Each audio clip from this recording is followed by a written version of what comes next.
Boa noite, estamos começando o programa Argumentando, que hoje conversa com a reitora da Unifap, Eliane Superti, que vai falar conosco sobre vários assuntos aqui da vida acadêmica da Universidade Federal, tendo comigo também, por conversa, o José Alcolumbre, meu companheiro de todas as jornadas aqui, e que vamos tratar desse assunto importante. Você que é acadêmico, pai de acadêmico, filho de acadêmico, e que preste atenção muito bem, porque o assunto é muito importante e a gente espera fazer uma boa comunicação com você agora. A gente volta já já.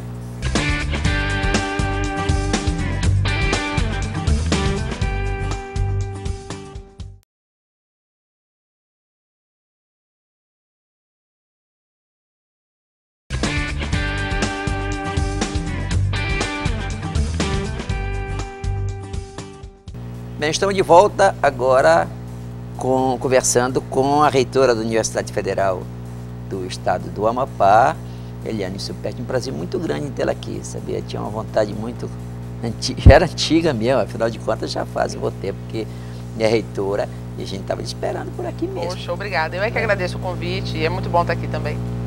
Pois é, e agora nós vamos falar um assunto que pipocou esta semana, realmente tomou conta das manchetes e eu acho que reanimou muita coisa aqui, principalmente no âmbito da Universidade Federal, que é o caso do Hospital Universitário.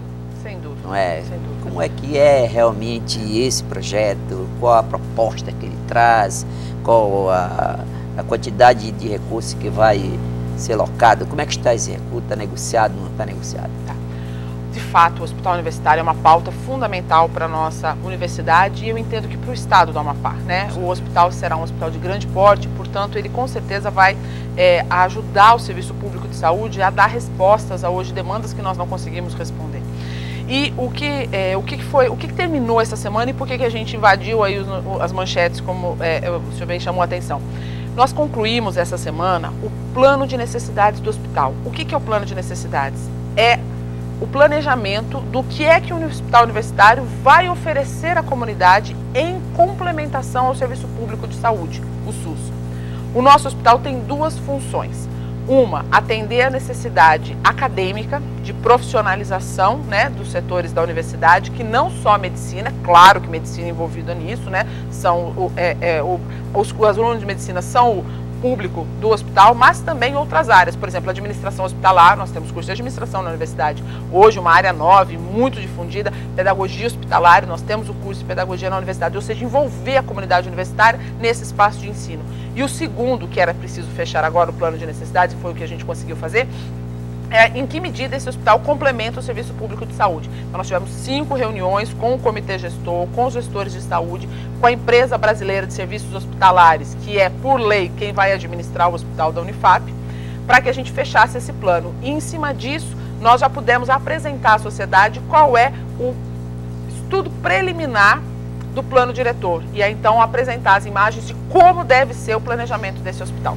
Professora, de uma maneira bem simplificada, para que as pessoas em casa possam extrair o máximo da sua presença aqui conosco, a proposta, além de, claro, servir ao setor acadêmico desse segmento da Unifap, como é que o hospital vai se comportar com o público de fora da universidade, do portão para fora? Como é que vocês vão se integrar a esse auxílio ao serviço público? Ótimo.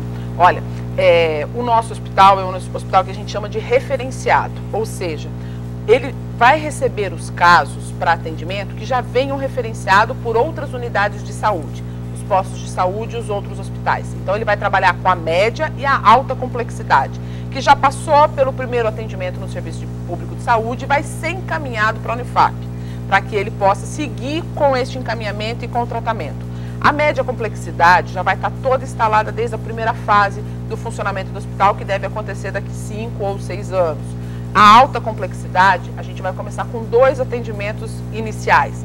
Nefrologia, que é uma demanda muito séria do nosso estado, a questão da hemodiálise, né, no relato dos gestores públicos de saúde, a gente identificou e eles concordam da necessidade de que a alta complexidade, hemodiálise e nefrologia, portanto, inicie imediatamente, e traumatologia e ortopedia, que também são 2 grandes necessidades do estado do Amapá. Então, veja, será referenciado, ou seja, essas altas complexidades virão referenciadas de outras unidades básicas de saúde ou de outros setores de saúde para dentro do hospital para concluir ou para encaminhar os tratamentos necessários. Isso significa que ele não terá o atendimento de urgência e emergência de portas abertas. Ele não será, por exemplo, não terá o setor de pronto-socorro, por exemplo. Isso continua sendo no sistema que já está ofertado à população. Mas nós faremos o acompanhamento e o tratamento. Por exemplo, outro setor importante que o hospital vai poder atender é a neonatologia. Hoje nós temos poucos leitos para aqueles que nascem prematuros no estado do Amapá. O nosso hospital terá todo um setor de UTI neonatal para atender os casos que sejam de urgência e emergência que venham referenciados do setor de saúde. Essa média complexidade e alta complexidade, naturalmente que vai ter está definida a quantidade de leitos. Qual é a projeção de leitos que tem? Ótimo. Já para a primeira fase? Para a primeira fase nós temos 140 leitos para as diversas especialidades clínicas e 60 leitos de UTI. Fechando então a primeira fase com 200 leitos. De UTI 60 leitos? 60 leitos de UTI. Maior do que o Hospital Geral hoje. Bem maior, sim, bem sim. maior, Sim. muito maior. O nosso hospital, né, quando concluído na segunda fase, mais 100 leitos. Então ele conclui com 300 leitos. Quando concluído, ele dará um aporte de quase do mesmo tamanho do que hoje o número de leitos que são ofertados no estado do Amapá. Por isso a importância que o Hospital Universitário tem para a complementação do serviço público de saúde. Quanto vai custar a primeira fase e quanto vai custar o total? O que eu vou dizer aqui é uma projeção, porque é uma construção a longo prazo, é uma obra de grande envergadura e complexidade, né? Então o que eu vou dizer aqui é uma projeção. A projeção é que ele custe na primeira fase, né? Que ele custe na totalidade hoje 167 milhões em construção. Por quê?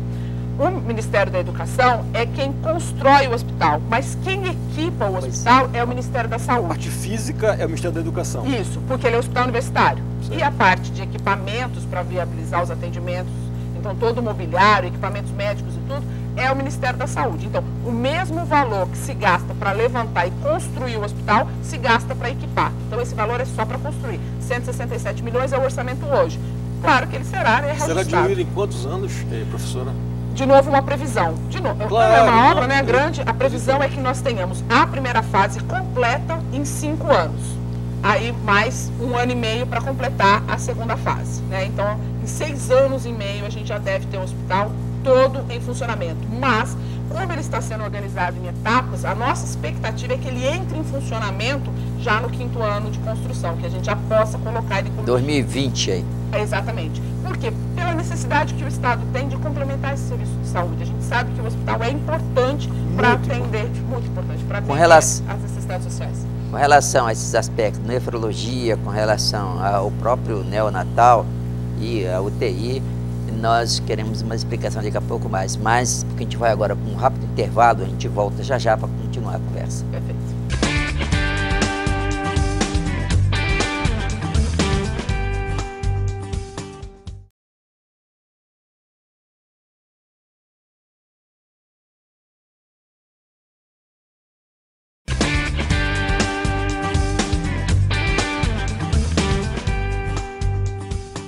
Bem, estamos de volta para o segundo bloco, conversando aqui com a reitora da Universidade Federal do Estado do Amapá. E como a gente falava ainda há pouco sobre eu acho, arrojo, né? Além de tudo é um arrojo. Como é que está garantido esse recurso? Já está no orçamento do MEC? Sem dúvida, isso é uma ousadia, né? A gente está numa empreitada como essa.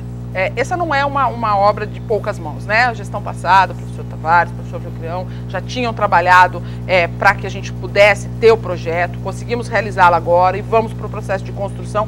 E sim, já estamos pactuados com o Ministério da Educação os valores. No entanto, num cenário restritivo, né, de recessão como a gente tem encontrado, é claro que já foi sinalizado cortes.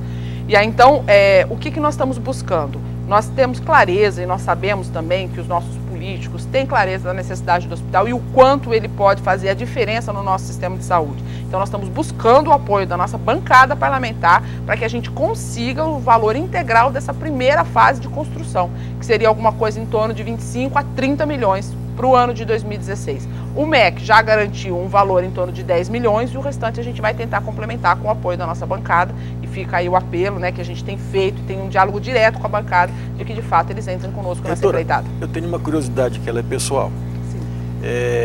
Olha, é indiscutível a importância desse projeto que vocês, a várias mãos, têm tocado na Unifap com relação ao hospital universitário. Mas a minha inquietação não seria possível vocês aproveitarem aquele hospital metropolitano que é do município de Macapá? Não há uma forma de conveniar para que a gente já consiga avançar na parte estrutural com o que já se tem? Porque é o que se sabe, tem mais de 90% daquela obra física pronta. Não seria, mas aquilo não nos atenderia na plenitude, mas poderia ser um começo para antecipar, para que a gente, em vez de começar com uma pedra fundamental, já se comece com uma obra iniciada. E há o interesse da Universidade Federal, há o interesse, eu acho que do município já houve alguma tratativa. Como é que a senhora vê essa situação? Essa é uma questão importante, né? E é importante também que a gente esclareça, porque eu sei que a gente teve algumas notícias a respeito dessa possibilidade.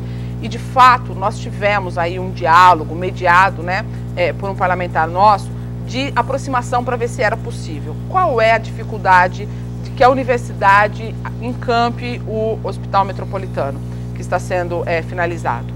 Quando ele foi construído, ele não foi construído para ser um hospital de ensino.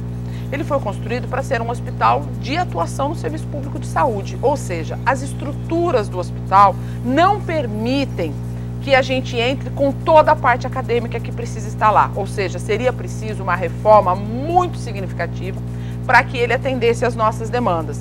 Porque a Unifap, ela não pode simplesmente encampar um hospital, ela precisa encampar um hospital que tenha condições de que ela exerça a sua parte acadêmica lá dentro. Infelizmente, a forma como esse hospital foi planejado não nos permitiria. Qual é a outra dificuldade? O hospital universitário, ele tem que ter uma relação direta com o número de alunos que vão trabalhar lá. Nós temos, em média, a necessidade de 30 leitos para cada um aluno. Hoje, a Unifap vai formar, o ano que vem, 30 alunos de medicina. Daqui 2 anos, nós vamos começar a formar 60 alunos de medicina todo ano. Exatamente. O Hospital Metropolitano, ele tem 58 leitos. Então, não só ele não está adequado para a estrutura de ensino, e seria preciso uma reforma completa, o que angariaria, né, custos muito altos e que nesse momento teria que se repensar todo o projeto, como também ele não atenderia às necessidades que nós temos de formação dos nossos acadêmicos. Então, nós entendemos que o Hospital Metropolitano tem que entrar em funcionamento, entendemos que precisa ali de uma junção de forças, nós não estamos fechados, né, de forma alguma, para apoiar ações ali, mas ele não tem hoje condições técnicas de ser o hospital que a universidade não podia precisa. Nem ser um núcleo avançado do hospital universitário, não podia. Eu fico imaginando, porque é dinheiro público que foi investido e que está há tanto tempo ali parado. Com certeza. E como eu vejo a sua disposição, como diz o Rodolfo, a sua ousadia dos senhores, dos reitores que lhe antecederam, sim, eu imagino que se possa encontrar uma solução para aproveitar aquela estrutura do município de Macapá.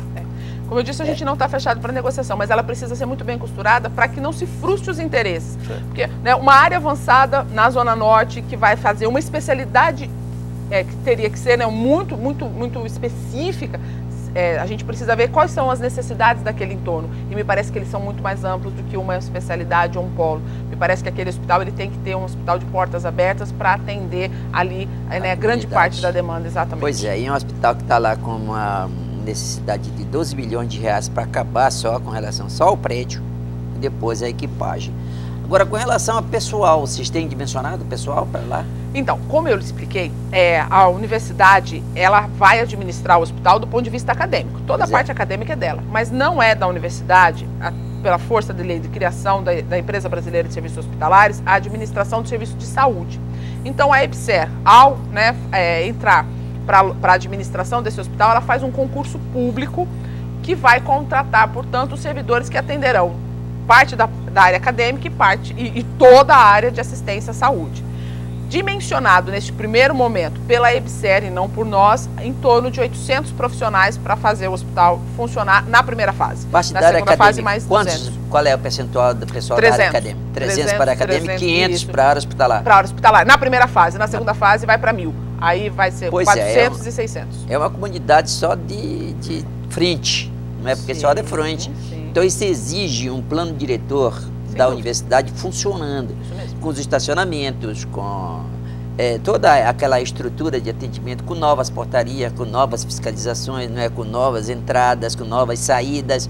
Isso está sendo realizado também simultaneamente? Sim. Quando a gente contratou essas duas empresas, né, nós fizemos uma licitação para que a empresa fizesse não só o projeto do Hospital A Seco, mas o plano diretor deste hospital, que acontece dentro do plano diretor da Unifap.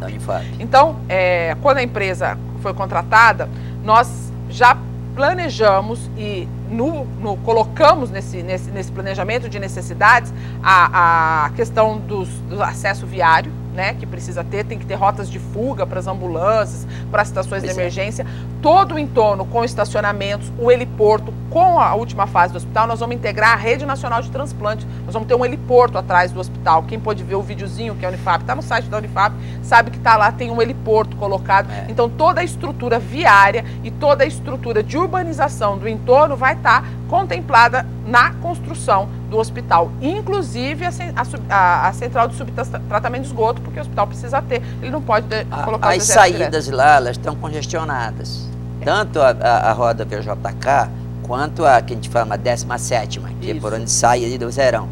Então, neste conjunto lá, qual é que está imaginando, Alane, qual é a necessidade da universidade para poder atuar junto do plano diretor da cidade de Macapá?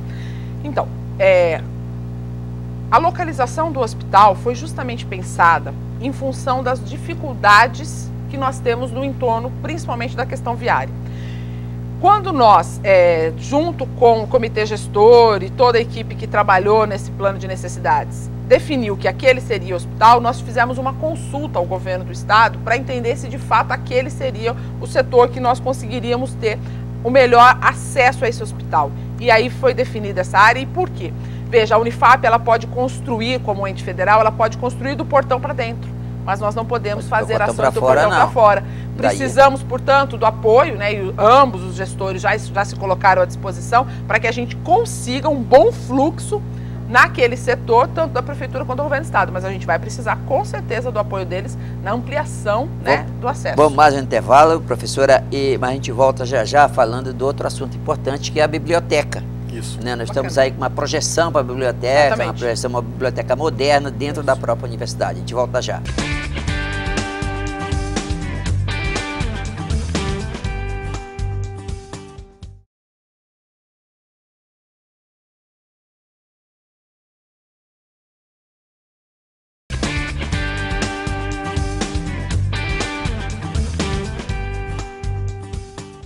Bem, estamos de volta conversando hoje com a reitora da Universidade Federal do Estado do Amapá e falando, como no outro bloco nós terminamos falando da biblioteca. Sim. Uma biblioteca que terá outras características daquelas que hoje, por exemplo, a da universidade tem. Exatamente. Hoje nós temos uma biblioteca que atende às necessidades, mas não completamente, às necessidades de ensino da instituição. Mas, se nós queremos avançar para uma instituição de produção de conhecimento na pós-graduação, ou seja, com pesquisa e produção de ponta, nós precisamos ter uma biblioteca diferente do que a gente tem hoje.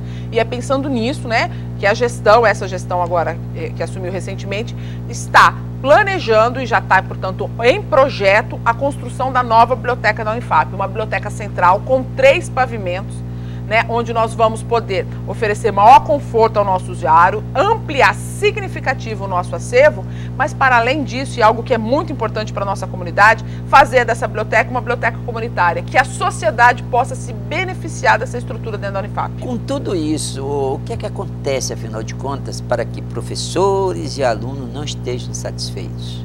Eles entram em greve, estão em greve, não entram de férias porque estão de greve, vão continuar a greve em agosto, não tem perspectiva de encerrar essa greve porque é por tempo indeterminado. Sim. O que é que acontece, afinal de contas, na intimidade da universidade?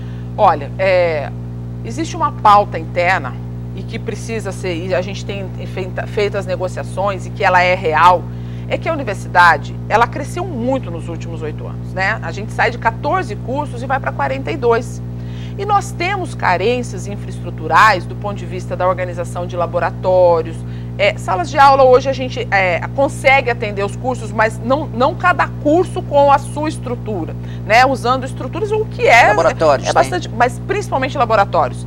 E essa demanda interna e também a demanda por espaços na universidade que possam ser de uso coletivo. Por exemplo, a Unifap não tem hoje um centro de convivência em que você possa, de fato, reunir professores e alunos, né, para uma confraternização. Então, a nossa universidade ainda é uma universidade árida do ponto de vista do acolhimento que ela é capaz de fazer. Da humanização dela ainda precisa fazer. Perfeito. Por exemplo, os nossos professores hoje, esse é um problema que a gente sabe que tem que enfrentar e é um ano difícil para o enfrentamento. A senhora apoia a greve?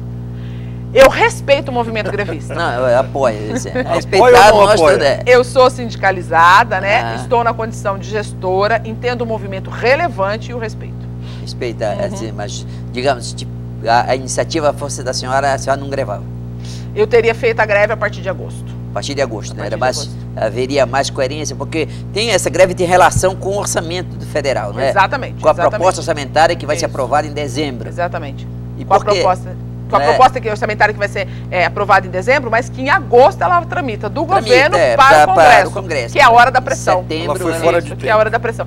Eu entendo que que é o nosso movimento, o movimento do corpo dos docentes e dos técnicos, ele vai se adensar em agosto. É quando as grandes universidades, o NB e as outras que não adentraram, agora vão entrar nesse movimento. Por quê? Porque é o momento que a gente tem de forçar a negociação.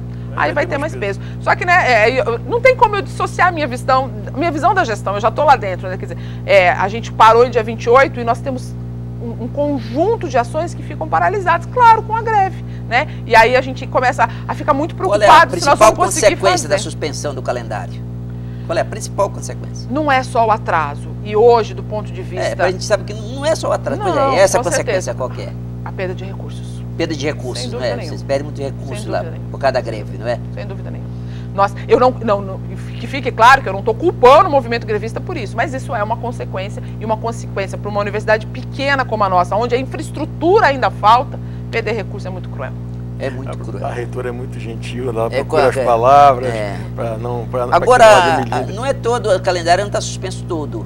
Tá, o calendário da instituição está suspenso. Até mesmo do mestrado, doutorado? O calendário institucional está suspenso, completo. No entanto, mas tem alguns que estão andando lá. Pois é. Está se cobrando, está andando. Exatamente. Pessoal que está fazendo mestrado, está fazendo doutorado. Tem sim. E é isso que eu tenho tentado deixar claro ao próprio movimento, que nós suspendemos o calendário, eu não vetei a suspensão, entendo que é minha função e obrigação acompanhar o conselho universitário, mas o professor que por deliberação própria, mesmo com o calendário suspenso, entende que tem que continuar com suas atividades, com suas funções, aí é da consciência cívica e política de cada um. Ele tem que ser respeitado. Com essa consciência cívica lá hoje? Todos, consciência cívica todos. Agora, os que estão, né, ainda... praticando a consciência cívica. Vamos dizer o seguinte, os que estão... Na minha percepção, eu não tenho um levantamento, mas na minha percepção, 90% da instituição está paralisada e 10% está em funcionamento, né, independente da suspensão do calendário. 10% de consciência cívica. Não foi isso que eu disse. Não foi isso que eu disse. Disse que todos têm. Agora, se o sujeito, na sua consciência, entende, não, eu tenho que exercer o meu papel, a gente deixa ele exercer o papel dele. Pois é. Agora, desta situação toda, você acha que a influência, eu puxei o assunto assim, da greve misturando com esse do projeto? Sim. Qual a implicação que está tendo a greve no projeto? Nenhuma, alguma ou muita? Não, com certeza tem implicações, né? O nosso corpo técnico, a universidade, ela se faz com professores e alunos, e eles são a linha de frente e são importantes, mas ela se faz também com o corpo técnico.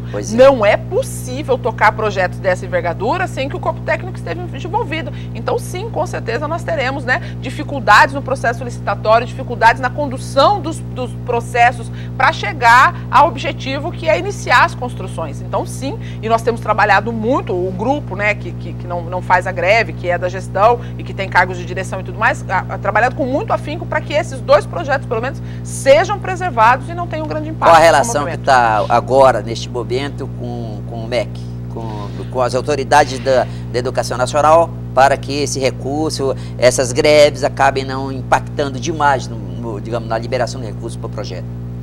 Olha, a negociação com o MEC tem sido difícil, Amanhã eu estarei em Brasília, inclusive vou viajar a Brasília para ter uma negociação muito específica sobre o Hospital Universitário, né, da pactuação que nós fizemos do Hospital Universitário e do Oiapoque. E a negociação tem sido em cima do mínimo necessário para o funcionamento da universidade. Só que o mínimo necessário para o funcionamento da Unifap não atende às suas necessidades infraestruturais. Então a negociação não tem sido fácil. Tem sido uma negociação bastante difícil. E também a gente tem acompanhado... Está implicando, digamos assim, no andamento do... Porque tudo tem um cronograma, né? Sim. Um cronograma para o projeto. Nesse andamento do cronograma do projeto, tem atrapalhado alguma coisa? O cronograma está atrapalhado? Não. Ou já está no caminho crítico do PERT?